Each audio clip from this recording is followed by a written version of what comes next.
இன்னைக்கு டிவிகேல ஒருத்தர் திமுகல உட்கார்ந்தார். திமுகக்கு வேலை பார்த்தார். லாட்டரி பணத்தை வச்சு. திமுகல இருந்து விசிகேக்கு தாவினார். லாட்டரி பணத்தை வச்சு. விசிகேல இருந்து இன்னைக்கு விஜய்க்கு தாவி இருக்கார். அவரோட ஐடியா என்னன்னா தமிழக வெற்றி கழகத்தை லாட்டரி விற்பனை கழகமா மாத்தணுங்கிறது அவர் ஐடியா. தமிழக வெற்றி கழகங்கிற பேர் சரியில்லை, இதை லாட்டரி விற்பனை கழகமா மாத்திட்டோம்னா நல்லா இருக்குங்கிறக்காக இன்னைக்கு விஜயோட போய் இணைஞ்சிருக்கார்.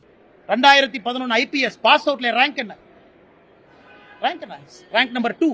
அத்தனை பேர் ரேங்க் நம்பர் 2ல நீங்க 150 பேர் இருக்கக்கூடிய ஐபிஎஸ் ஆஃபீஸர் இருந்தா இந்தியாவில் எங்க போவீங்க? அது உங்களுக்கு தெரியும். எதற்காக 9 வருஷத்துல வித்துட்டு வந்தேன் அது எனக்கு தெரியும். நான் ஏதோ சராசரியாக அப்படியே தேய்ச்சிக்கிட்டு கல்யாணமா என் மாமனார் கொடுத்த காசுல வண்டி ஓட்டிக்கிட்டு அதுல 2 நிறுவனத்தை நடத்திக்கிட்டு லாட்டரி வித்துக்கிட்டுலாம் இல்லைன்னு சொந்தமாக உழைச்சு உங்க முன்னாடி நின்று சுயம்பாக பேசிக்கிட்டு இருக்கேன். எந்த காட்ஃபாதரும் கிடையாது, ஜீரோ காட்ஃபாதர். இன்னைக்கு டிவிகேல ஒருத்தர் திமுகல உட்கார்ந்தார். திமுகக்கு வேலை பார்த்தார். லாட்டரி பணத்தை வச்சு. திமுகல இருந்து விசிகேக்கு தாவினார். லாட்டரி பணத்தை வச்சு.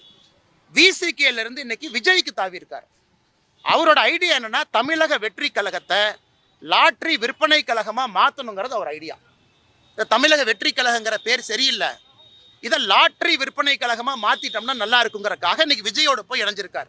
2011 ஐபிஎஸ் பாஸ் அவுட்ல ரேங்க் என்ன?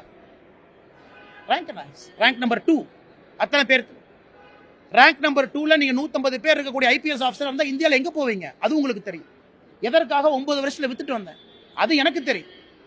நான் ஏதோ சராசரியாக அப்படியே தேய்ச்சிக்கிட்டு கல்யாணமா என் மாமனார் கொடுத்த காசுல வண்டி ஓட்டிக்கிட்டு அதுல 2 நிறுவனத்தை நடத்திக்கிட்டு லாட்டரி வித்துக்கிட்டுலாம் இல்லைன்னு சொந்தமாக உழைச்சு உங்க முன்னாடி நின்று சுயம்பாக பேசிக்கிட்டு இருக்கேன். எந்த காட்ஃபாதரும் கிடையாது, ஜீரோ காட்ஃபாதர். இன்னைக்கு டிவிகேல ஒருத்தர் திமுகல உட்கார்ந்தார். திமுகக்கு வேலை பார்த்தார். லாட்டரி பணத்தை வச்சு. திமுகல இருந்து விசிகேக்கு தாவினார். லாட்டரி பணத்தை வச்சு. விசிகேல இருந்து இன்னைக்கு விஜய்க்கு தாவி இருக்கார்.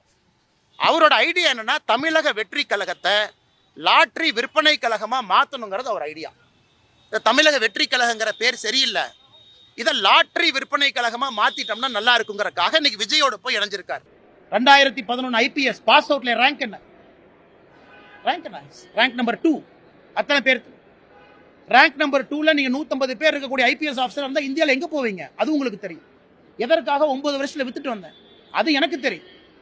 நான் ஏதோ சராசரியாக அப்படியே தேய்ச்சிக்கிட்டு கல்யாணமா என் மாமனார் கொடுத்த காசுல வண்டி ஓட்டிக்கிட்டு அதுல 2 நிறுவனத்தை நடத்திக்கிட்டு லாட்டரி வித்துக்கிட்டுலாம் இல்லைன்னு சொந்தமாக உழைச்சு உங்க முன்னாடி நின்று சுயம்பாக பேசிக்கிட்டு இருக்கேன். எந்த காட்ஃபாதரும் கிடையாது, ஜீரோ காட்ஃபாதர்.